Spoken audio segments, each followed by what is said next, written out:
ഈ പരിപാടി ഉദ്ഘാടനം ചെയ്ത ഫ്രട്ടേണിറ്റി മൂവ്മെന്റ് സംസ്ഥാന വൈസ് പ്രസിഡന്റ് ഗോപു കോന്നക്കൽ, ഇവിടെ മുഖ്യാതിഥിയായി പങ്കെടുത്ത സംസാരിച്ച ബിന്ദു വൈലാശ്ശേരി, ഈ പരിപാടിയിൽ പങ്കെടുത്തുകൊണ്ടിരിക്കുന്ന ഫ്രട്ടേണിറ്റി ജില്ലാ ജനറൽ സെക്രട്ടറി അമീൻ യാസിർ,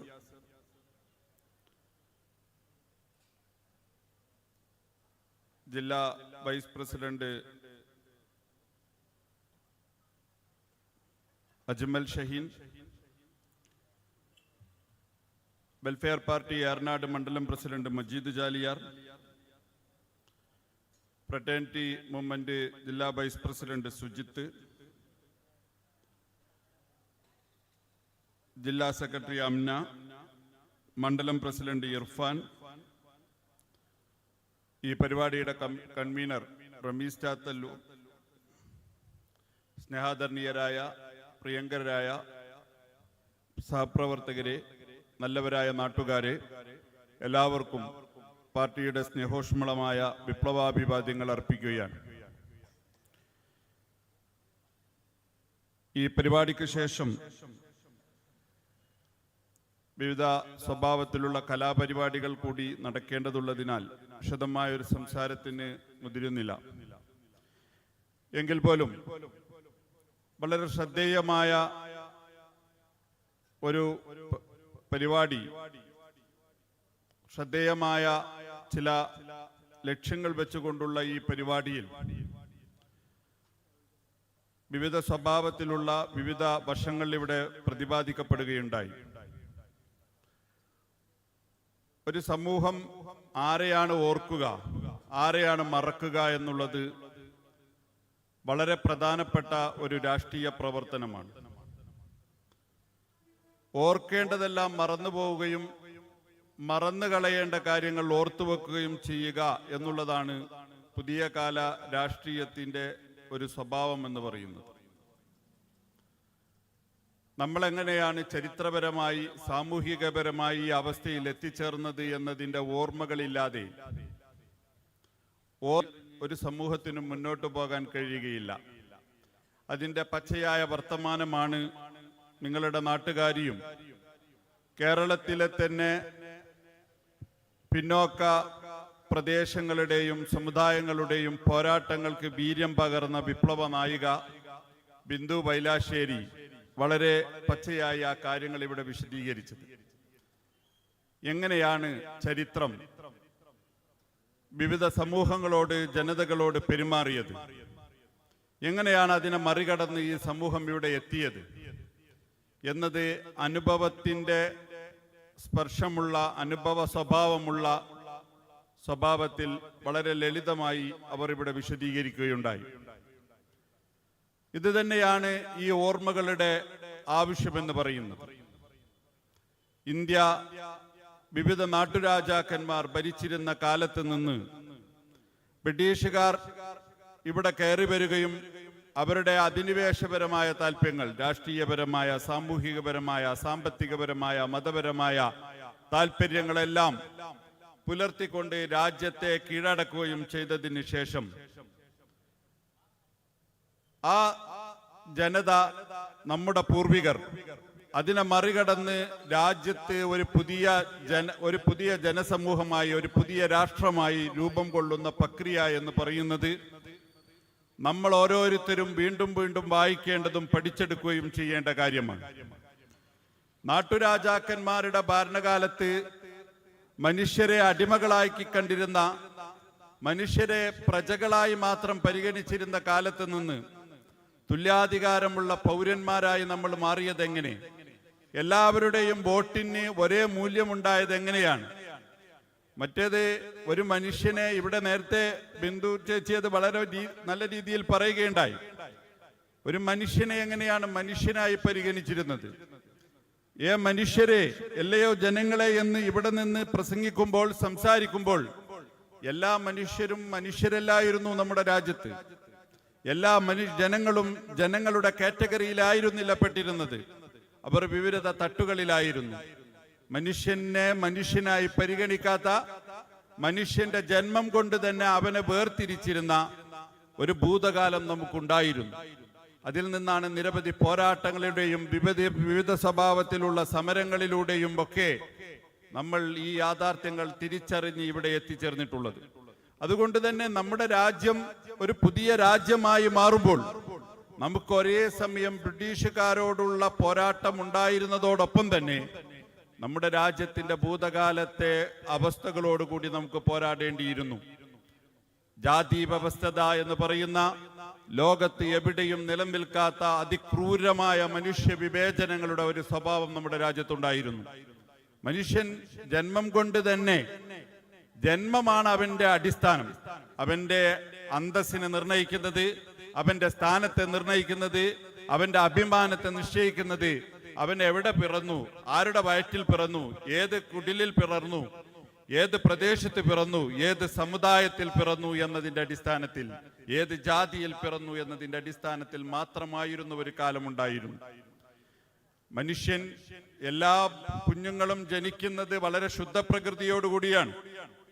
അവരെ വിവിധ സ്വഭാവത്തിൽ മനുഷ്യരെ തട്ടുകളാക്കി നിലനിർത്തുന്ന ഘടകങ്ങൾ ഏതൊക്കെയുണ്ട് എന്നത് അന്വേഷിക്കുന്നതിന് പകരം മനുഷ്യരെ ഈ തട്ടുകളായി നിലനിർത്തുകയായിരുന്നു. അവന്റെ ജന്മത്തെ മുൻനിർത്തി മാത്രം അവന്റെ അന്തസ്സിനെ നിർണയിച്ചു, അവന്റെ സ്ഥാനത്തെ നിർണയിച്ചു, അവന്റെ പദവികളെ നിർണയിച്ചു, അവന്റെ അഭിമാനത്തെയും അവന് മുന്നോട്ടു പോകുന്നതിനെയും ചലിക്കുന്നതിനെയും ഒക്കെ നിർണയിച്ചത് അവന്റെ ജന്മത്തിലധിഷ്ഠിതമായി ജാതി ബോധമായിരുന്നു എന്ന് നമുക്ക് കാണാൻ സാധിക്കും. അങ്ങനത്തെ ഒരു കാലം കടന്നു വന്നതിന് ശേഷം അതിനോടുകൂടി പോരാടേണ്ട ബാധ്യത ഒരു പുതിയ രാജ്യമായി മാറുമ്പോൾ, ഒരു പുതിയ ജനതയായി മാറുമ്പോൾ, ഒരു ഭരണഘടന നിർമ്മിക്കുമ്പോൾ നമുക്ക് അനിവാര്യതയായിട്ടുണ്ടായിരുന്നു. അതുകൊണ്ട് തന്നെ ഞാൻ പറഞ്ഞുവല്ലോ, ലോകത്ത് വിവിധ സ്വഭാവത്തിലുള്ള വിവേചനങ്ങൾ ലോകത്ത് നിലനിന്നിട്ടുണ്ട്. ഉള്ളവനും ഇല്ലാത്തവനും തമ്മിലുള്ള വിവേചനം, കറുത്തവനും വെളുത്തവനും. നമുക്കറിയാവുന്ന ലോകത്തിലെ ഏറ്റവും ശക്തമായ വിവേചനങ്ങളിൽ ഒന്നാണ് വെള്ളക്കാരനും കറുത്തവനും തമ്മിലുള്ള വിവേചനം എന്ന് പറയുന്നത്. എന്നാൽ ഇന്ത്യ രാജ്യത്ത് നിലനിന്നിരുന്ന ജാതി എന്ന് പറയുന്ന അവസ്ഥ മനുഷ്യരെ ജന്മം കൊണ്ട് തന്നെ വേർതിരിക്കുന്നു എന്നത് മാത്രമല്ല, അതിന് സാമൂഹ്യപരമായ, സാമ്പത്തികമായ, വിശ്വാസപരമായ വളരെ ഊരാക്കുടുക്കുകളുള്ള വളരെ ക്രൂരമായ ഒരു വിവേചനമായിരുന്നു എന്ന് നമുക്ക് കാണാൻ സാധിക്കും.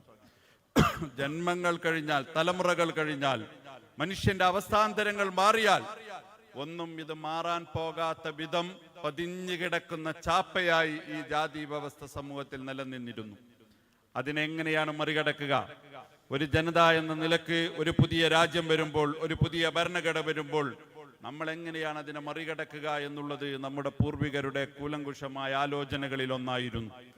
രാഷ്ട്രത്തിൽ നിന്ന് ബ്രിട്ടീഷുകാരെ പറഞ്ഞയക്കുക, വെളുത്തവൻ അങ്ങോട്ട് പോകട്ടെ, എന്നിട്ട് ഇവിടുത്തെ ഈ കറുത്തവനായ നമ്മുടെ ഈ സങ്കരയിനം ജനങ്ങളൊക്കെ പാടെ രാജ്യം ഭരിച്ചാൽ രാജ്യം സ്വതന്ത്രമാകും, രാജ്യം സുന്നതമാകുമെന്ന പ്രതീക്ഷകൾ ആ വിഭാഗത്തിലില്ലായിരുന്നു. രാജ്യത്ത് നിലനിൽക്കുന്ന വിവിധ സ്വഭാവത്തിലുള്ള വിവേചനങ്ങളോടും അനീതികളോടും അസ്പൃശ്യതകളോടും അധാർമികതകളോടുമൊക്കെ ഏറ്റുമുട്ടിക്കൊണ്ടായിരുന്നു നമ്മുടെ രാജ്യത്ത് ഒരു ഭരണഘടന നിലനിൽക്കുവാൻ സാധിക്കുമായിരുന്നുള്ളൂ. അതുകൊണ്ട് രാജ്യം ഭരിച്ചുകൊണ്ടിരുന്ന രാജ്യത്തെ സ്വതന്ത്രമാക്കുന്നതിനെ കുറിച്ചുള്ള ആലോചനകൾ നടക്കുമ്പോൾ തന്നെ ഇത്തരം ജനവിഭാഗങ്ങളുടെ അടുത്ത് നിന്ന് അത്തരം ആലോചനകളും ധാരാളമായിട്ടുണ്ടായിരുന്നു. മനുഷ്യനെ എങ്ങനെയാണ് മനുഷ്യരായി പരിഗണിക്കുക, മനുഷ്യനെ എങ്ങനെയാണ് അന്തസ്സുള്ള വിഭാഗമായി പരിഗണിക്കുക, ജന്മമല്ലാതെ മനുഷ്യന്റെ പദവികളെ നിർണയിക്കുന്നതിന്റെ മാനദണ്ഡം എന്തായിരിക്കണം, അവന്റെ കഴിവുകളുടെയും യോഗ്യതകളുടെയും അടിസ്ഥാനം, അവൻ എത്ര മുന്നോട്ട് പോയാലും, അവൻ നായാടിയാണെങ്കിൽ, പിറകിൽ നിൽക്കുന്ന മനുഷ്യനാണെങ്കിൽ, ആദിവാസിയാണെങ്കിൽ അവൻ പിറകിൽ തന്നെ നിൽക്കണമെന്ന ദുശ്ശാഠ്യമുള്ള, നിർബന്ധ ബുദ്ധിയുള്ള ഈ വ്യവസ്ഥിതിക്കെതിരെ എങ്ങനെയാണ് പോരാടേണ്ടത് എന്നത് കൂടിയായിരുന്നു നമ്മുടെ മുമ്പിലുള്ള വിഷയം എന്ന് പറയുന്നത്. നമുക്കതിലെ വിശദാംശങ്ങളിലേക്ക് കടക്കുവാൻ ഈ കുറഞ്ഞ സമയം അനുവദിക്കാത്തത് കൊണ്ട് അതിനൊക്കെയുള്ള മഹത്തായ പരിഹാരങ്ങളിൽ ഒന്നായിരുന്നു ഇന്ത്യൻ ഭരണഘടന എന്ന് പറയുന്നത്. അപ്പോൾ ഇന്ത്യൻ ഭരണഘടന ഒരു പുതിയ കാലത്തെ, ഒരു പുതിയ ഇന്ത്യയെ, പുതിയ ഒരു രാഷ്ട്രത്തെ നിർണയിക്കുമ്പോൾ നമ്മുടെ രാജ്യം എന്ന് പറയുന്നത് വിവിധ സമുദായങ്ങളും ജാതി വിഭാഗങ്ങളും വിവിധ സമുദായങ്ങളും ഒക്കെയുള്ള ഒരു വലിയ പ്രദേശമായിരുന്നു. ജാതി വ്യവസ്ഥയെപ്പോലെ ക്രൂരമായ വിവേചനങ്ങൾ ഉള്ളതോടൊപ്പം തന്നെ നമ്മുടെ രാജ്യത്ത് വിവിധ മതവിഭാഗങ്ങൾ ഉണ്ടായിരുന്നു. വിശ്വാസത്തിന്റെ അടിസ്ഥാനത്തിൽ ദൈവമുണ്ട് എന്നും ഇല്ല എന്നും വിശ്വസിച്ചിരുന്ന ആളുകൾ ദൈവത്തെ വിശ്വസിക്കുന്നതിന് തന്നെ വിവിധ മതസംഹിതകളുടെയും വിവിധ ആചാരങ്ങളുടെയും വിവിധ വേദഗ്രന്ഥങ്ങളുടെയും ഒക്കെ അടിസ്ഥാനത്തിൽ പ്രവർത്തിക്കുകയും ജീവിക്കുകയും ചെയ്തിരുന്ന മനുഷ്യർ ലോകത്ത് എല്ലായിടത്തും ഉള്ളതുപോലെ ലിംഗപരമായ സ്ത്രീകൾ പുരുഷന്മാർ എന്ന അവസ്ഥ ഭൂമിശാസ്ത്രപരമായ പ്രത്യേകതകൾ കൊണ്ട് വ്യത്യസ്തമായിരുന്നു രാജ്യം എന്ന് പറയുന്നത്. ഭൂമിശാസ്ത്രപരമായ പ്രത്യേകതകൾ എന്ന് പറയുമ്പോൾ നമ്മുടെ രാജ്യത്തിന്റെ വൈവിധ്യം എടുത്ത് പരിശോധിച്ചു നോക്കുമ്പോൾ, രാജ്യത്തിന്റെ അതിർത്തികൾ എടുത്ത് പരിശോധിച്ചു നോക്കുമ്പോൾ കിഴക്ക് മേഖലയിൽ നിന്നുള്ളവരെ പോലെ ആയിരുന്നില്ല വടക്ക് മേഖലയിലുള്ളവർ, തീരദേശത്തുള്ളവരെ പോലെ ആയിരുന്നില്ല മലയോര മേഖലയിൽ വരുന്ന മനുഷ്യർ. അവരുടെ ജീവിത കാഴ്ചപ്പാടുകളിൽ, അവരുടെ ജീവിതാവസ്ഥകളിൽ, അവരുടെ ജീവിതത്തിന്റെ വെല്ലുവിളികളെ നേരിടുന്ന കാര്യങ്ങളിൽ എല്ലാം വ്യത്യസ്തതകളും വ്യത്യസ്ത സ്വഭാവങ്ങളും വെച്ച് പുലർത്തിയിരുന്നു. ഇവരെയെല്ലാം ചേർത്തിണക്കി ഒരു മാലയിലെ മുത്തുമണികളെപ്പോലെ ചേർത്ത് വെക്കുവാൻ എന്താണ് മാനദണ്ഡം എന്നുള്ള പരിശോധനയിൽ നിന്നാണ് നമ്മുടെ രാജ്യം രൂപം കൊള്ളുന്നത്. അപ്പോൾ നമ്മുടെ രാജ്യം രൂപം കൊടുത്ത ഈ ഭരണഘടനയിൽ വളരെ വ്യക്തമായി തന്നെ ഈ ജനവിഭാഗങ്ങളുടെ എല്ലാം അഭിമാനത്തെയും അന്തസ്സിനെയും അവരുടെ ആചാരങ്ങളെയും വിശ്വാസങ്ങളെയും ഒക്കെ പരിഗണിച്ചുകൊണ്ട് അവരെല്ലാം തുല്യരായി കണ്ടുകൊണ്ട് സമത്വം എന്ന ആശയത്തെ മുൻനിർത്തിക്കൊണ്ട് എല്ലാവർക്കും സ്വാതന്ത്ര്യമുണ്ട് എന്ന ബോധത്തെ മുൻനിർത്തിക്കൊണ്ട് ഒരു ഭരണഘടന വരികയായിരുന്നു. ആ ഭരണഘടന ഒരു കരാറായിരുന്നു. വിവിധ ജനവിഭാഗങ്ങൾ തമ്മിലുള്ള കരാർ, വിവിധ പ്രദേശത്തുള്ള മനുഷ്യർ തമ്മിലുള്ള കരാർ, കാശ്മീരിയും കേരളക്കാരനും തമ്മിലുള്ള കരാറായിരുന്നു അത്. ഹിന്ദുവും മുസൽമാനും തമ്മിലുള്ള കരാറായിരുന്നു അത്. ജാതി വ്യവസ്ഥയിൽ പുറന്തള്ളപ്പെട്ടവനും സവർണ മേൽക്കോയ്മയിൽ അധിഷ്ഠിതമായി എല്ലാ കാലത്തും പ്രിവിലേജുകൾ അനുഭവിച്ചിരുന്ന എല്ലാ സുഖസൗകര്യങ്ങളും ആസ്വദിച്ചിരുന്ന മനുഷ്യരും തമ്മിലുള്ള കരാറായിരുന്നു അത്. എന്താണ്? ഈ വിവേചനങ്ങൾ ഇല്ലാതാക്കുന്നതിനുള്ള കരാറായിരുന്നു അത്. സ്ത്രീയും പുരുഷനും തമ്മിലുള്ള കരാറായിരുന്നു അത്. ഈ സമ്പത്തുള്ളവനും ഇല്ലാത്തവനും തമ്മിലുള്ള കരാറായിരുന്നു അത്. അങ്ങനെ നമ്മുടെ രാജ്യത്ത് ഭരണഘടന എന്ന് പറയുന്ന ലോകത്ത് തന്നെ ശ്രദ്ധേയമായ സ്വഭാവത്തിലുള്ള ഒരു ഭരണഘടന രൂപം കൊണ്ടു. ആ ഭരണഘടനയുടെ അടിസ്ഥാനത്തിലാണ് രാജ്യം എന്നും നിലനിൽക്കുന്നത് എന്നതുകൊണ്ടാണ് ഈ രാജ്യത്ത് നമ്മൾ ഇന്ന് ബിന്ദു ചേച്ചി ഇവിടെ സൂചിപ്പിച്ചതുപോലെ ഇതുപോലെ സംസാരിക്കുവാനുള്ള അവസരവും സാഹചര്യവും നമ്മുടെ രാജ്യത്ത് രൂപം കൊണ്ടത് എന്ന് ഈ തലമുറ, നമ്മുടെ മറന്നുപോയ മുൻ തലമുറ ഒക്കെ മനസ്സിലാക്കേണ്ട ഒരു വലിയ രാഷ്ട്രീയ വിദ്യാഭ്യാസമാണ്. നമ്മൾ എങ്ങനെ ഇവിടെ എത്തി, നമ്മൾ എങ്ങനെയാണ് ഇവിടെ നിൽക്കുന്നത് എന്ന യാഥാർത്ഥ്യ ബോധത്തോടുകൂടിയുള്ള തിരിച്ചറിവുകളും അന്വേഷണങ്ങളുമാണ് നമ്മുടെ ഏറ്റവും വലിയ രാഷ്ട്രീയ പ്രവർത്തനമായിട്ട് ഈ സംഘപരിവാർ കാലത്ത് എത്തിയിരിക്കുന്നത്. രാജ്യത്ത് പഴയകാല വ്യവസ്ഥയിലേക്ക് തിരിച്ചു കൊണ്ടുപോകുന്നതിന് പോലെയുള്ള ബോധപൂർവമായ ശ്രമങ്ങളാണ് രാജ്യത്ത് നടന്നുകൊണ്ടിരിക്കുന്നത്. രാജ്യത്ത് ജാതീയ വ്യവസ്ഥയിലേക്ക്, മതവിദ്വേഷത്തിലേക്ക്, അപരവൽക്കരണത്തിലേക്ക് വെറുപ്പുൽപാദിപ്പിച്ചുകൊണ്ട് മനുഷ്യരെ തട്ടുകളായി വിഭജിച്ച് മനുഷ്യരെ അന്തസ്സില്ലാത്ത മനുഷ്യരാക്കി മാറ്റിക്കൊണ്ട് കേരളയിലെ ലോകത്ത്, ഇന്ത്യയിൽ ഞാൻ പറഞ്ഞതുപോലെ ലോകത്ത് തന്നെ ഏറ്റവും ക്രൂരമായ വിവേചനമായ ജാതി വ്യവസ്ഥയൊക്കെ തിരിച്ചു കൊണ്ടുവരുവാനുള്ള ബോധപൂർവമായ വളരെ അധികാരം ഉപയോഗിച്ച്, വിജ്ഞാനങ്ങൾ ഉപയോഗിച്ച്, പവർ ഉപയോഗിച്ചുകൊണ്ട് രാജ്യം ഭരിച്ചുകൊണ്ടിരിക്കുന്ന ഒരു സംവിധാനമാണ് നമ്മുടെ രാജ്യത്ത് ഇന്ന് നിലനിർത്തിക്കൊണ്ടിരിക്കുന്നത്. തങ്ങളുടെ രാജ്യത്തെ ജനങ്ങളെ കൊന്നൊടുക്കുന്ന, തങ്ങളുടെ രാജ്യത്തിലെ ജനങ്ങളെ നിർദാക്ഷിണ്യം പുറത്താക്കുന്ന, സാധാരണ നമ്മൾ ഇന്ന് ബിന്ദുച്ചേച്ചി പറഞ്ഞു, ഈ കാലഘട്ടത്തിലും ഏറ്റവും പിന്നോക്കം നിൽക്കുന്ന മനുഷ്യന്റെ മുഖത്ത് മൂത്രമൊഴിക്കാൻ സാധ്യമാകുന്ന ഒരു സാമൂഹിക കാലാവസ്ഥ ഇന്ത്യയിൽ ഉണ്ട് എന്നുള്ളതാണ് നമ്മുടെ സാഹചര്യം എന്ന് പറയുന്നത്. അതാര് ഭരിക്കുമ്പോൾ, എങ്ങനെ ഭരിക്കുമ്പോൾ എന്ന് നമ്മൾ തിരിച്ചറിയേണ്ടതുണ്ട്. എന്തുകൊണ്ടാണ് ഒരു പിന്നോക്ക ജാതീപരമായി തങ്ങൾ ഏറ്റവും അവസാന താള് എന്ന് ഞങ്ങൾ മുദ്ര കുത്തിയ മനുഷ്യരെ എങ്ങനെയാണ് അതിന്റെ മുകളിൽ അവരുടെ മുകളിൽ മൂത്രമൊഴിച്ച് ആസ്വദിക്കാൻ കഴിയുന്ന വിധം ഇന്ത്യയുടെ തെരുവുകൾ ഇന്നും പഴയ ആ ബോധത്തിലേക്ക്, ആ അവസ്ഥയിലേക്ക് തിരിച്ചു കൊണ്ടുപോകുന്ന അവസ്ഥയുണ്ട്. പശുവിന്റെ തൊലിയെടുത്തിട്ട് ആ തുകൽ വ്യവസായത്തിന് പോകുന്ന ദളിത് മനുഷ്യരെ, 4 മനുഷ്യരെ ഒരു മരത്തിന്റെ മുകളിൽ കെട്ടിത്തൂക്കിയിട്ട് കിടന്നാസ്വദിച്ചടിച്ച് കൊല്ലുക എന്ന് പറയുന്ന അവസ്ഥയിലേക്ക് മാറുകയാണ്. ട്രെയിനിൽ നിന്ന് തങ്ങളുടെ മുഖത്ത് നോക്കുമ്പോൾ താടിയുള്ള തൊപ്പിയുള്ള മനുഷ്യരെ ഭ്രാന്താണ് എന്ന് പറഞ്ഞുകൊണ്ട് വെടിവെച്ച് കൊല്ലുവാൻ സാധിക്കുന്ന ഒരു സാഹചര്യം രാജ്യത്ത് നിലനിൽക്കുന്നുണ്ട്. മനുഷ്യരെ ചുട്ടുകൊല്ലുക, എന്നിട്ട് ചുട്ടുകൊന്ന ഫോട്ടോ എടുത്തിട്ട് ആഘോഷിക്കുക, ആർമാദിക്കുക. സ്ത്രീകളെ, ഗർഭിണികളായ സ്ത്രീകളെ ഗർഭാവസ്ഥയിൽ വെച്ചിട്ട് ക്രൂരമായി ബലാത്സംഗം ചെയ്യുക, അവരുടെ ഗർഭപാത്രത്തിൽ നിന്ന് കുഞ്ഞുങ്ങളെ എടുത്ത് ആഘോഷിക്കുക. ഇതൊന്നും പഴയകാലത്തെ കാട്ടുനീതി എന്ന് പറഞ്ഞുകൊണ്ട് പഴയ സമൂഹത്തെ അവഹേളിക്കുന്ന ഒരു പ്രവണത നമ്മുടെ നാട്ടിലുണ്ട്. കാട്ടുവാസികളായ മനുഷ്യർ മോശമായിരുന്നു എന്ന് പറയാൻ വേണ്ടി കാട്ടാള സ്വഭാവം എന്ന് പ്രയോഗിക്കാറുണ്ട്. പക്ഷേ നമ്മൾ മനസ്സിലാക്കേണ്ടതുണ്ട്, ലോകത്ത് മനുഷ്യർക്കിടയിൽ പരസ്പര ബന്ധവും ഐക്യവും പരസ്പര അഭിമാനവും ഒക്കെ നിലനിന്നിരുന്ന കാലഘട്ടത്തിലെ കാടുകളിൽ വസിച്ചിരുന്ന മനുഷ്യരെ മോശക്കാരാക്കാൻ വേണ്ടിയിട്ട്, അപരിഷ്കൃതരാക്കാൻ വേണ്ടിയിട്ട്, അവരെ ഒന്നിനും കൊള്ളാത്തവരാക്കി മാറ്റാൻ വേണ്ടി പ്രയോഗിച്ചിരുന്ന അത്തരം പ്രയോഗങ്ങൾ ആർക്കാണ് നന്നായി ചേരുക എന്ന് ഈ കാലത്തിൽ നിന്ന് നമ്മൾ പരിശോധിക്കേണ്ടതുണ്ട്. പുതിയ സിനിമകളുടെ പശ്ചാത്തലത്തിൽ നമ്മൾ മുന്നമാർ എന്ന് വിളിക്കുന്ന ആളുകളുണ്ട്. വളരെ മാന്യമായി വളരെ മുഖം മുനിക്ക് നടക്കുന്ന സമൂഹത്തിൽ വിലസിച്ചു കൊണ്ടിരിക്കുന്ന ഈ മനുഷ്യർ ഏത് സമയത്തും അരയിലുള്ള അവരുടെ മനസ്സിനകത്തുള്ള വെറുപ്പും വിദ്വേഷവും പുറത്തെടുത്ത് ഏത് ക്രൂരതക്കും മടിക്കാത്തവരാണ് എന്നുള്ളത് ഗുജറാത്തിലെ വംശഹത്യയുടെ മാത്രം മുൻപിൽ നിർത്തിക്കൊണ്ടല്ല, അവിടെ നിന്ന് ഇങ്ങോട്ട് പരിശോധിച്ചു നോക്കിയാൽ ഇന്ത്യയുടെ സാമൂഹികാവസ്ഥയിൽ നടന്ന ഓരോ സംഗതികൾ നിങ്ങൾ പരിശോധിച്ചു നോക്കിയാലും അറിയാൻ സാധിക്കും. ഡൽഹിയിൽ അവസാനം നടന്ന മുസ്ലിം കൂട്ടക്കൊലയെ പരിശോധിച്ചു നോക്കിയാൽ, അതിനു മുമ്പ് ഇന്ത്യൻ തെരുവുകളിൽ ആൾക്കൂട്ട കൊലപാതകം എന്ന് പറഞ്ഞുകൊണ്ട് വ്യാപകമായ സംഘപരിവാർ ശക്തികൾ വ്യാപകമായി നടത്തിക്കൊണ്ടിരുന്ന അതിക്രമങ്ങളെ എടുത്ത് പരിശോധിച്ചു നോക്കിയാൽ നമുക്കത് കാണാൻ സാധിക്കും. ഈ ഒരു പശ്ചാത്തലത്തിലാണ് നമ്മൾ പറയുന്നത്, ചില ഓർമ്മകൾ നമ്മൾ തിരിച്ചെടുക്കേണ്ടതുണ്ട്, ചില ഓർമ്മകൾ ബോധപൂർവം നമ്മൾ സൃഷ്ടിച്ചെടുക്കേണ്ടതുണ്ട്. കൂട്ടമറവി, ബോധപൂർവമുള്ള കൂട്ടമറവി എന്ന് പറയുന്നത് സാമൂഹിക രാഷ്ട്രീയ രംഗത്തെ ഒരു വലിയ അപകടമായിട്ടാണ് ആ രംഗത്തുള്ള വിദഗ്ധർ പറയുന്നത്. നിങ്ങളൊരു കാര്യം സമൂഹത്തിലെ മനുഷ്യരൊന്നും ആലോചിക്കരുത്, ചിന്തിക്കരുത്.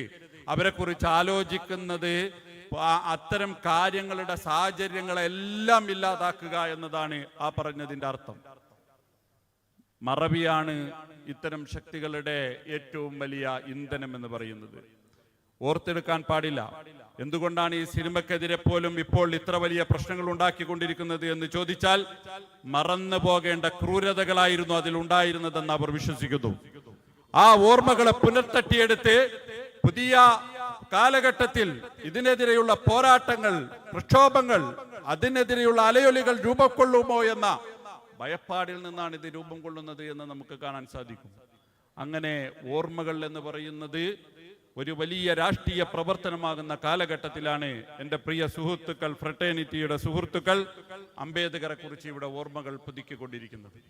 അപ്പോൾ ഞാൻ നേരത്തെ പറഞ്ഞ ഈ ഭരണഘടനയും ഈ രാജ്യത്തെ ഇത്തരം ഒരു വ്യവസ്ഥിതിയെയും നിലനിർത്തുന്നതിന് വേണ്ടി അഹോരാത്രം പണിയെടുത്ത ഒരു മഹാനവറുകളാണ് അംബേദ്കർ എന്ന് പറയുന്നത്. അതുകൊണ്ടാണ് അംബേദ്കറെ നമ്മൾ ഓർത്തെടുക്കുന്നത്. ജീവിതത്തിൽ തീക്ഷ്ണമായ യാഥാർത്ഥ്യങ്ങൾ അഭിമുഖീകരിച്ച് കടന്നു വന്ന ഒരു മഹാൻ. തങ്ങളുടെ ജീവിതം നേരത്തെ പറഞ്ഞുകൊണ്ടല്ലോ, ജന്മം തന്നെ ശാപമായ, ജന്മം തന്നെ വലിയ ബാധ്യതയായ ഒരു സമൂഹത്തിൽ, മെഹർ എന്ന് പറയുന്ന ഒരു ജാതി വിഭാഗത്തിൽ നിന്ന് ജനിച്ച് കടന്നു വന്ന ഒരു സമൂഹം. ഇവിടെ വിവിധ രൂപത്തിൽ അത് വിശദീകരിക്കുകയുണ്ടായി. തങ്ങളുടെ അത്യാവശ്യം ഈ ജനവിഭാഗത്തിൽ അവരുടെ അച്ഛൻ സൈനിക കേന്ദ്രത്തിൽ ജോലി ചെയ്യുന്ന അദ്ദേഹം പോലും അനുഭവിച്ച വളരെ ക്രൂരമായ വിവേചനങ്ങളുണ്ട്. ബോംബെയിൽ അദ്ദേഹം തൻ്റെ അച്ഛൻ്റെ ജോലി ആവശ്യാർത്ഥം ബോംബെയിലേക്ക് മാറിയപ്പോൾ ആ ബോംബെയിലെ സ്കൂളിൽ പഠിക്കുന്ന കാലഘട്ടത്തിൽ സ്വന്തം സഹപാഠികളുടെ കൂടെ ഒരു ചാക്ക് പ്രത്യേകമായിട്ട് ഇദ്ദേഹം കൊണ്ടുപോകണം. ആ ചാക്ക് എടുത്തിട്ട് ഈ തറയിൽ വിരിക്കണം, ക്ലാസ് റൂമിന്റെ തറയിൽ വിരിക്കണം, എന്നിട്ട് അവിടെ തന്നെ ഇരിക്കണം എന്നതാണ് അവരുടെ വലിയ ഗതികേട് എന്ന് പറയുന്നത്. നിങ്ങളൊന്ന് ആലോചിച്ചു നോക്കും. ബിന്ദു ചേച്ചി ഇവിടെ സൂചിപ്പിച്ചതുപോലെ ഈ കാലഘട്ടത്തിൽ നമ്മത് ഓർക്കാൻ പോലും നമുക്ക് കഴിയുകയില്ല. നിങ്ങളെ പഴയ തലമുറയോട് ഇവിടെ നിന്ന് ഞങ്ങൾ നിലമ്പൂരിലേക്ക് നടന്നിട്ടാണ് പോയത് എന്ന് നമ്മുടെ മുൻതലമുറയിലെ മനുഷ്യർ പറഞ്ഞാൽ ഇപ്പോഴത്തെ കുട്ടികൾ ചിരിക്കും. ഞങ്ങൾക്ക് അണ കൊണ്ട് ഞങ്ങൾക്ക് ഈ പറയുന്ന അരിയും പഞ്ചസാരയും ചോക്കും ഇതുമെല്ലാം എല്ലാ സാധന സാമഗ്രികളും കിട്ടിയിരുന്നു എന്ന് പറഞ്ഞാൽ ഏറ്റവും ചെറിയ പേരക്കുട്ടി, ഏറ്റവും ചെറിയ നിങ്ങളുടെ പൗത്രൻ അവർ വന്നിട്ട് പറയും, അതൊന്നും ഈ കാലത്ത് നടക്കില്ല, അവിടെ CCTV ഉണ്ട് എന്ന് പറയും. ഒരു തമാശയായിട്ട് വാട്സപ്പുകളിലൊക്കെ നമ്മൾ വന്നത് ആലോചിക്കുന്നു.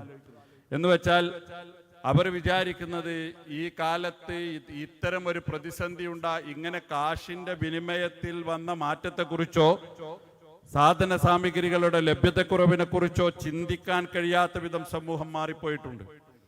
അതുപോലെ നിങ്ങളൊന്ന് ആലോചിച്ചു നോക്കുക, ഈ തലമുറയിൽപ്പെട്ട മനുഷ്യർ ഇപ്പോൾ ഈ ക്ലാസ് റൂമിൽ ഇരുന്നിട്ട് താൻ പഠിച്ചിരുന്ന ക്ലാസ്സിൽ ഒരു ചാക്ക് പ്രത്യേകം കൊണ്ടുപോയി താൻ ഇരിക്കുന്ന സവർണ മേധാവികളുടെ കൂടെ ആ ബെഞ്ചിലിരിക്കാൻ കഴിയാതെ അതിന്റെ പുറത്ത് ഒരു ചാക്കിട്ട് ആ ചാക്കിലിരിക്കാൻ, എന്ന് വെച്ചാൽ ആ ചാക്കിലെ ഇദ്ദേഹത്തിന്റെ ദേഹം തൊടാവൂ, നിലത്തിരിക്കാൻ പോലും അർഹതയില്ല എന്നാണ്. ആ ചാക്ക് നിങ്ങൾ തന്നെ കൊണ്ടുപോകണം, നിങ്ങളുടെ അശുദ്ധി നിങ്ങളെ തന്നെ എടുത്തു കൊണ്ടുപോകണം എന്നാണ് ആ പറഞ്ഞു വന്നതിന്റെ അർത്ഥം. തന്റെ സ്ഥലത്തെ പഠിക്കുന്ന സ്ഥാപനത്തിലെ വെള്ളത്തിന്റെ ടാപ്പ് തുറക്കാൻ പോലും ബിന്ദു ചേച്ചി അത് ഇവിടെ സൂചിപ്പിച്ചു, കുടിവെള്ളത്തിൽ പോലും വിഷം കലർത്തുന്ന, കുടിവെള്ളത്തിൽ പോലും വംശീയത പുലർത്തുന്ന, ജാതീയത പുലർത്തുന്ന, കുടിവെള്ളം കുടിക്കാനുള്ള അവകാശത്തിന്മേൽ പോലും ക്രൂരമായ ഈ ജാതി വ്യവസ്ഥ നിലനിർത്തിയിരുന്ന ഒരു കാലമായിരുന്നു അത്.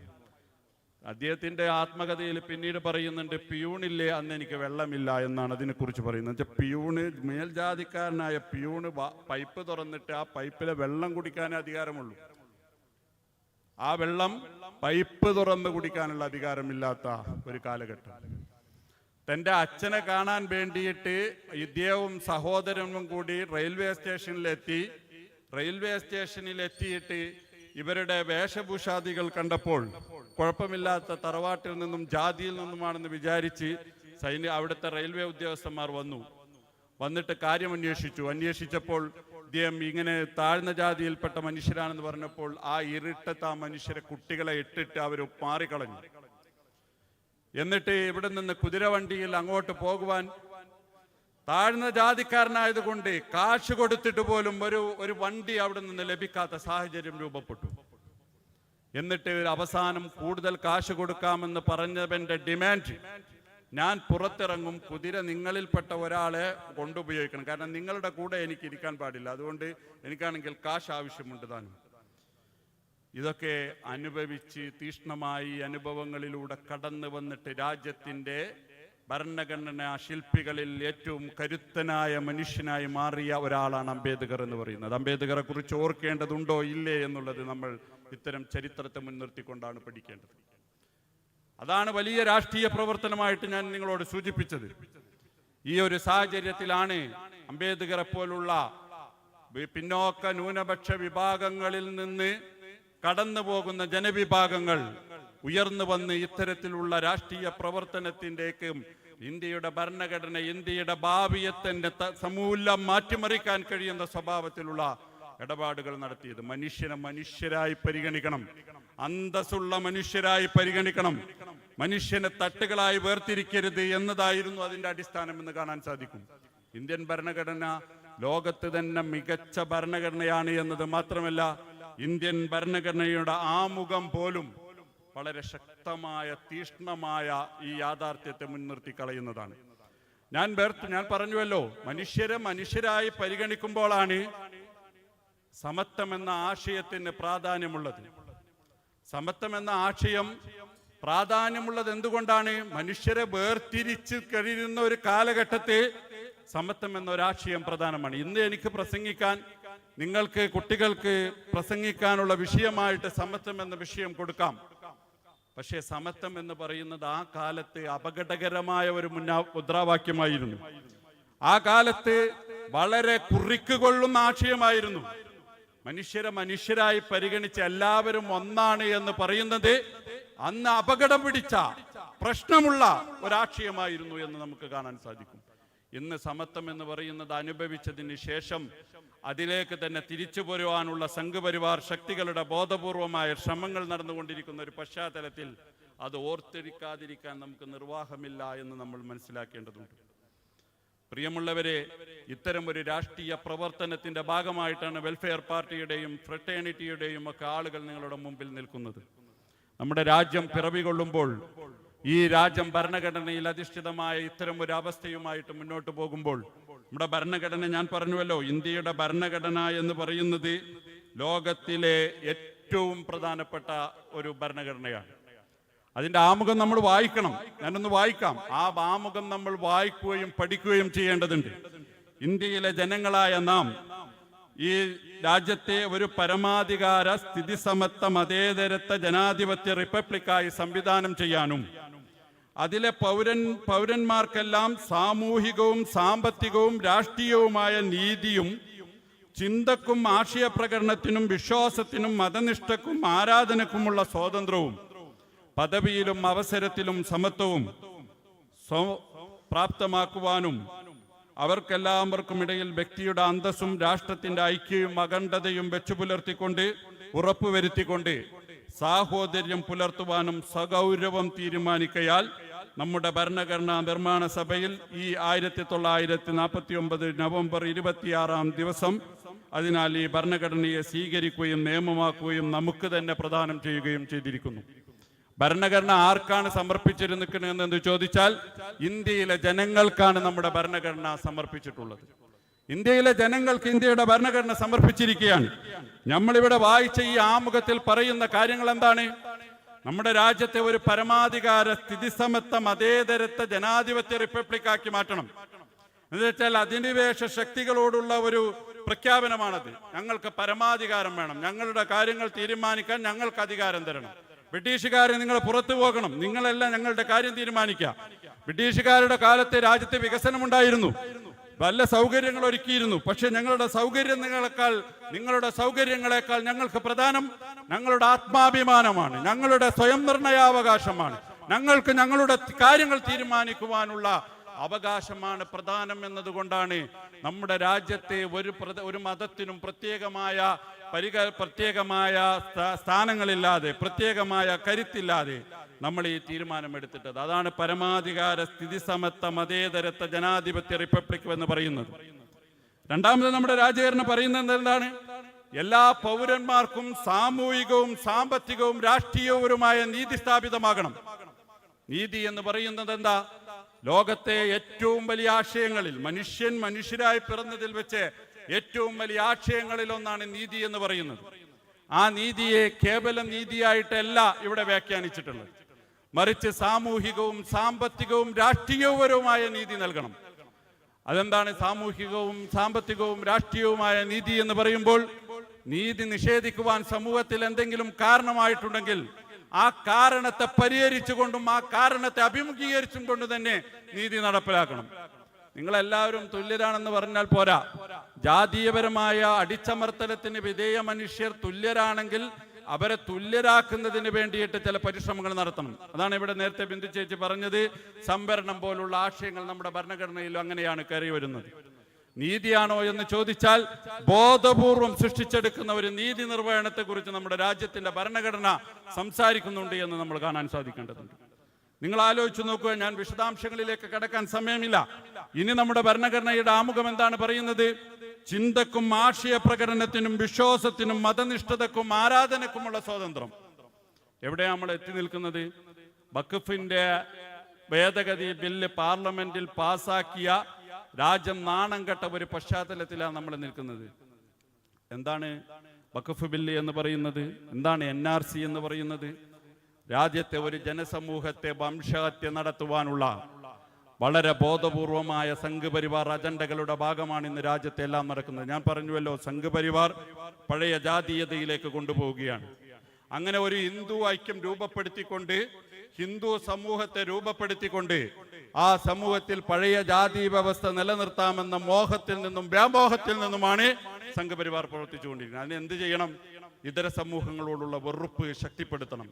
നമ്മൾ ഒന്നാണെന്ന് പറയാൻ, ഹിന്ദു സമൂഹം ഒന്നാണെന്ന് പറയുവാൻ ഇതരനെ, ഒരു അപരനെ, ഒരു ശത്രുവിനെ, ഒരു കാണാത്ത ശത്രുവിനെ സൃഷ്ടിച്ചെടുക്കണം. അതിന് ഏറ്റവും നല്ലത് എന്താ?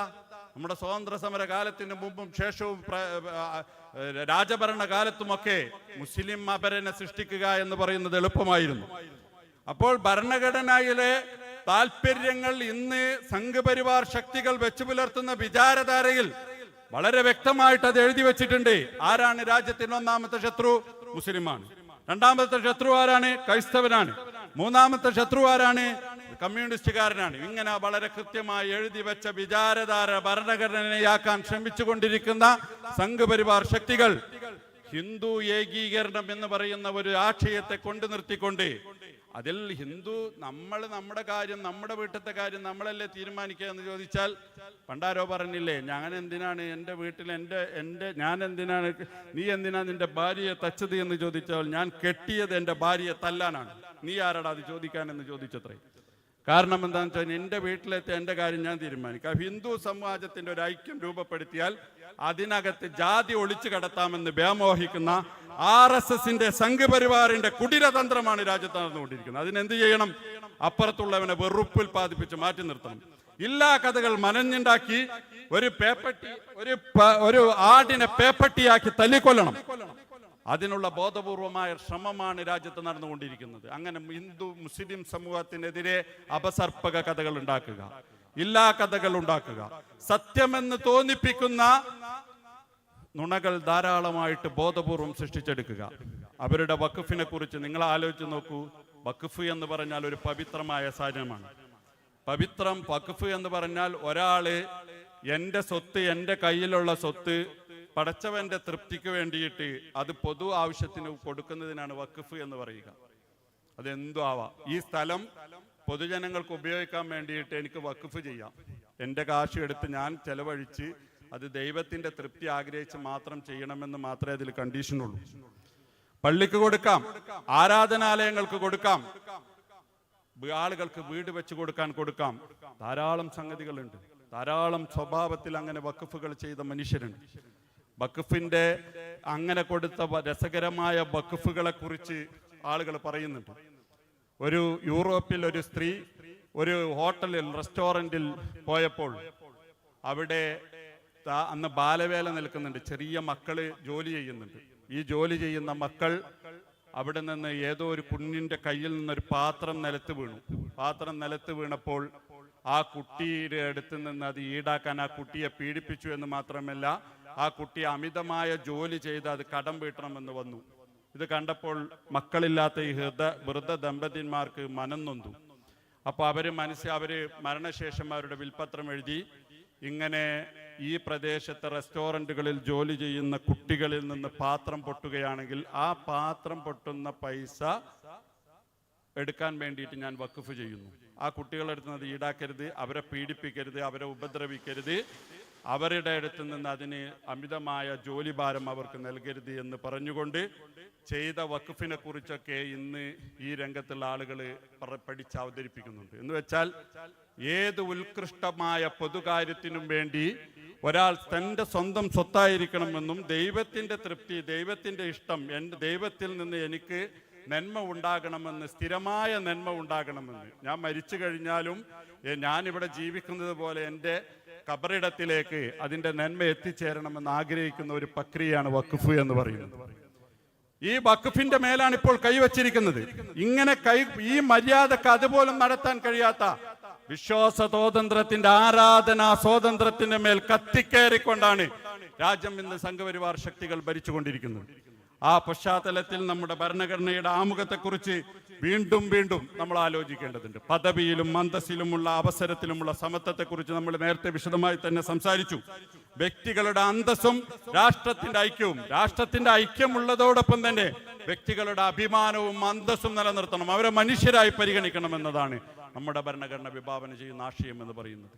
ഈ ആശയത്തെ രൂപപ്പെടുത്തിയ മഹാനായ അംബേദ്കറെയാണ് നമ്മൾ ഓർക്കുന്നത് എന്ന് പറയാനാണ് ഞാൻ ആലോചിച്ചത്. ഒരാളുടെ പ്രവർത്തനത്തിന്റെ ശ്രേഷ്ഠതകൾ വിവരിക്കലാണ് ആ മനുഷ്യനെ കുറിച്ച് പറയുന്നതിൽ പ്രധാനം എന്ന് പറയുന്നത്. ഇന്ത്യയിലെ എന്തെല്ലാം ദുരനുഭവങ്ങളാണ് ഇവിടെ ഉണ്ടായത്. എൻ്റെ പ്രിയ സുഹൃത്ത് ഗോപു അത് വിശദീകരിച്ചു. ദളിതർക്ക് അവരുടെ രാഷ്ട്രീയാശയങ്ങൾ പ്രകടിപ്പിക്കുന്നതിന് വേണ്ടിയിട്ട് ബോധപൂർവമായിട്ട് ദയാംഗത്വമുള്ള പദവികളെ കുറിച്ച് അദ്ദേഹം വിഭാവന ചെയ്തു. ആ വിഭാവനകളെ ഗാന്ധിജിയെ പോലുള്ള രാഷ്ട്രത്തിന്റെ പ്രമുഖരായ മനുഷ്യർ അകത്തു നിന്നും പുറത്തു നിന്നും കുത്തി അതിൽ നിന്ന് അവരെ പിൻവാങ്ങേണ്ടി വരുന്ന അവസ്ഥയിലേക്ക് കാര്യങ്ങൾ എത്തിച്ച രാജ്യത്തിന്റെ ഒരു അവസ്ഥയുണ്ട്. അത് നമുക്ക് നിഷേധിക്കാൻ വയ്യ. അത്തരത്തിലുള്ള ഒരു സാമൂഹികാവസ്ഥകൾ കടന്നു വന്ന് രാജ്യത്ത് വളരെ ബോധപൂർവം തന്നെ രാജ്യത്ത് ഈ അവസ്ഥ രൂപപ്പെടുന്നത്. ന്യൂനപക്ഷാവകാശങ്ങളെ കുറിച്ച് പറയുമ്പോൾ അദ്ദേഹം വളരെ കൃത്യമായി പറയുന്നുണ്ട്, ജനാധിപത്യം എന്ന് പറയുന്നത് ഒരു ജീവിത രീതിയാണ്. പരസ്പരം ബഹുമാനിക്കാനും ആദരിക്കാനും സ്വാതന്ത്ര്യം വെച്ചു പുലർത്താനുമുള്ള ഒരു ജീവിത രീതിയാണ് ജനാധിപത്യം എന്ന് അദ്ദേഹം വിശദീകരിക്കുന്നുണ്ട്. ഇങ്ങനെ വളരെ വളരെ സംക്ഷിപ്തമായിട്ട് തന്നെ ഭൂരിപക്ഷാധികാരം രാജ്യത്തെ എങ്ങനെയാണ് എത്തിക്കുക എന്നുള്ളത്. ഭൂരിപക്ഷാധികാരം എന്ന് പറഞ്ഞാൽ നിങ്ങൾ അങ്ങ് അംഗീകരിച്ചു കൊടുക്കലാണോ? ഭൂരിപക്ഷാധികാരം എന്ന് പറഞ്ഞാൽ ഒരു പ്രത്യേക സമയത്ത് മാത്രം പ്രാവർത്തികമായ കാര്യമാണ് എന്ന് അദ്ദേഹം വിശദീകരിക്കുന്നുണ്ട്. ഞങ്ങൾ അകമ്പാട് അങ്ങാടിയിൽ നിന്നിട്ട് 10 പേര് നിന്നിട്ട് 11 പേരുള്ള ഒരു സ്ഥലത്ത് നിന്ന് 10 പേര് തീരുമാനിക്കുകയാണ് ഈ മനുഷ്യനാണ് തച്ചു കൊല്ലണം, ഒരു പ്രശ്നമില്ല എന്ന് ചോദിച്ചാൽ ആ ഭൂരിപക്ഷാധികാരം ഒന്നും അംഗീകരിക്കാൻ കഴിയില്ല. ജീവൻ നിലനിർത്താൻ ചില അടിസ്ഥാന അവകാശങ്ങൾ അവർക്കുണ്ട്. എല്ലാ കാര്യത്തിലും ഭൂരിപക്ഷാധികാരം പരിഗണിക്കാൻ പാടില്ല. മൗലികാവകാശങ്ങളിൽ ഭൂരിപക്ഷാധികാരം പരിഗണിക്കാൻ പാടില്ല. കാരണം മനുഷ്യന് അന്തസ്സായി ജീവിക്കാൻ ഈ പറയുന്ന മേൽപ്പറഞ്ഞ ആരാധനാ സ്വാതന്ത്ര്യത്തോടും നീതിയോടും കൂടി ജീവിക്കുവാനുള്ള അവകാശങ്ങൾ വകവെച്ചുകൊണ്ടുകൊള്ളുള്ള ഭൂരിപക്ഷാധികാരം അംഗീകരിച്ചാൽ മതി എന്ന് വളരെ കൃത്യമായി കൊണ്ട് അദ്ദേഹം സൂചിപ്പിക്കുന്നുണ്ട്. അതുകൊണ്ട് പ്രിയമുള്ളവരെ, ഞാൻ അവസാനിപ്പിക്കുകയാണ്, വൈകി. അതുകൊണ്ട് ഞാൻ അവസാനിപ്പിക്കുകയാണ്. പ്രിയമുള്ളവരെ, ഈ രാഷ്ട്രീയ പ്രവർത്തനം, പുതിയ കാലത്തെ രാഷ്ട്രീയ പ്രവർത്തനത്തിന്റെ ഏറ്റവും അടിസ്ഥാനം ഇത്തരത്തിലുള്ള ഓർമ്മകളായിരിക്കണം എന്നതുകൊണ്ടാണ് അംബേദ്കറെ കുറിച്ചുള്ള ഈ ഓർമ്മ ഇന്നിവിടെ നടത്തിയിട്ടുള്ളത്. അത് ചില സ്ഥലത്ത് കൊള്ളേണ്ടടുത്ത് കൊള്ളുന്നുണ്ട് എന്നുള്ളത് ഇപ്പോൾ ഇവിടെ പോയ ചില വാഹനങ്ങൾ കണ്ടാൽ നമ്മൾക്ക് മനസ്സിലാക്കാൻ സാധിക്കും. വളരെ കൃത്യമാണ് നമ്മൾ പറഞ്ഞുകൊണ്ടിരിക്കുന്നത്, വളരെ കൃത്യമായ ഉന്നമാണ് നമ്മൾ വെച്ചുകൊണ്ടിരിക്കുന്നത്. നമ്മൾ കൊള്ളേണ്ടടത്തേക്ക് തന്നെയാണ് ഏറുകൊണ്ട് വെച്ചുകൊണ്ടിരിക്കുന്നത് എന്നുള്ളതിന്റെ സൂചനകൾ ഇവിടെ വന്നുകൊണ്ടിരിക്കുന്നു എന്നത് അഭിമാനപൂർവ്വം നമ്മൾ സ്വീകരിക്കുന്നു. ആ രാഷ്ട്രീയപരമായിട്ട് വളരെ ശക്തിയായി നമ്മൾ മുന്നോട്ട് പോകും. എല്ലാവർക്കും വിപ്ലവാഭിവാദ്യങ്ങൾ നേർന്നുകൊണ്ട് ഞാൻ നിർത്തുന്നു. നിങ്ങൾക്ക് നന്ദി. ജയ് ഫ്രട്ടേണിറ്റി, ജയ് വെൽഫെയർ പാർട്ടി.